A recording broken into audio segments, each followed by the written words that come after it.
पास इस वक्त political editor Yogesh Sharma की मौजूदगी है, खास बातचीत वो उनसे करेंगे। Over to you Yogesh ji.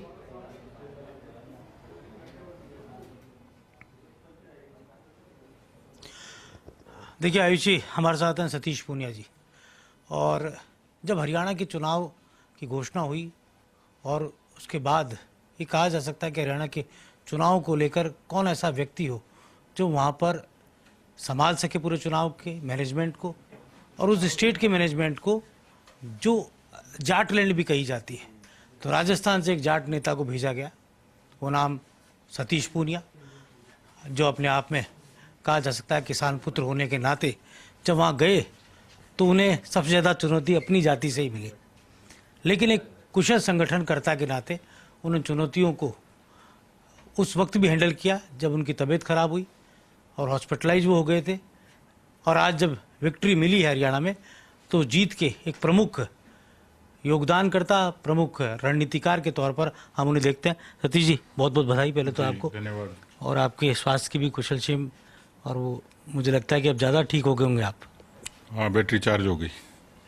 Congress की बैटरी को क्या कहेंगे, जिस बैटरी को लेकर ये कहा जा रहा था कि वो राजस्थान की कांग्रेस के दिग्गज भी वहाँ डटे हुए थे और एक तरह से एक पहले से ही पूर्वानुमान लग गया, पहले से ही मिठाइयाँ जलेबियाँ सब तैयार हो गई और वो तमाम जो दावे थे वो धराशायी हो गए। वो जलेबी को प्रचारित करने में उन्होंने जल्दबाजी भी कर दी, भूल भी कर दी। जलेबी का रंग भगवा होता है, वो बीजेपी के खाते में लिखी हुई थी, कांग्रेस के खाते में थी नहीं। दूसरा जो हरियाणा के बारे में प्रचारित किया गया था, हकीकत नहीं थी। हरियाणा कांग्रेस के विपरीत रही है हमेशा। मैंडेट कभी चौधरी देवीलाल से लेकर बंसीलाल जी तक दिया है। बीजेपी को 10 वर्ष शासन करने का अवसर मिला, फिर एक बार और अवसर दिया है। तो कुल मिलाकर कांग्रेस की हकीकत हरियाणा का जनमानस मानता है और बीजेपी को जो वोट मिलता है वो कोई जातियों में बंधा हुआ नहीं है। बीजेपी को हर जाति का वोट मिलता है, उसमें किसान भी शामिल हैं, उसमें जवान भी शामिल हैं, उसमें खिलाड़ी भी शामिल हैं। सब तबके ने बीजेपी को वोट दिया और यही बीजेपी की सफलता है। जो एक बात उठी थी लोकसभा चुनाव में, खासतौर से दलित वोट को लेकर संविधान बचाने की बात उठी और राजस्थान, यूपी सब जगह बड़ा नुकसान हुआ, हरियाणा में भी इस तरह की कैंपेन हुआ। इस बार का जो दलित वोट हरियाणा का, क्या लगता है वो साइलेंट मूव कर गया बीजेपी के साथ? देखिए, ये बड़ा कुप्रचारित किया गया, जबकि हकीकत ये है कि मोदी सरकार की जितनी तमाम नीतियां थी वो अनुसूचित जाति, अनुसूचित जनजाति और खासतौर पर ओबीसी, 3 तबकों को लेकर बड़े अच्छे तरीके से उन्होंने नीचे तक डिलीवरी करी और लोगों को लाभ भी मिला था। कांग्रेस ने लोकसभा के दौरान संविधान और आरक्षण को लेकर एक नैरेटिव चलाने की कोशिश की, एक भ्रम फैलाने की कोशिश की। मुझे लगता है कि राहुल गांधी को अभी राजनीति में और परिपक्व होना है और जो कोशिश करी थी भ्रम फैलाने की उसमें कामयाब नहीं हुए। हमें 5 सीटों पर सफलता मिली थी, उन्होंने उसको अलग तरीके से प्रचारित किया गया, जबकि असेंबली में उन सेगमेंट के हिसाब से यदि एनालिसिस करें तो हम लोग उस समय भी लीड किए हुए थे, इतनी प्रतिकूलता के बाद भी।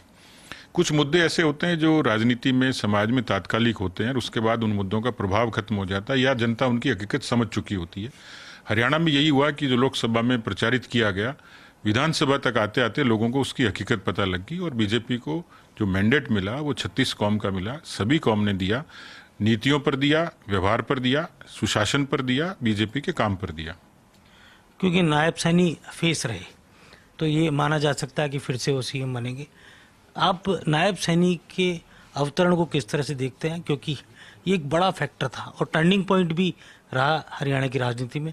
कुछ लोग ऐसा भी कह रहे थे कि नायब सैनी को अगर और पहले ले आते तो बीजेपी के लिए राह और आसान रहती। देखिए, जो भी बदलाव होता है पार्टियों के भीतर, शासन के भीतर, उसका कोई न कोई कारण होता है और कोई वजह होती है और वो एक टाइमिंग के हिसाब से भी होती है।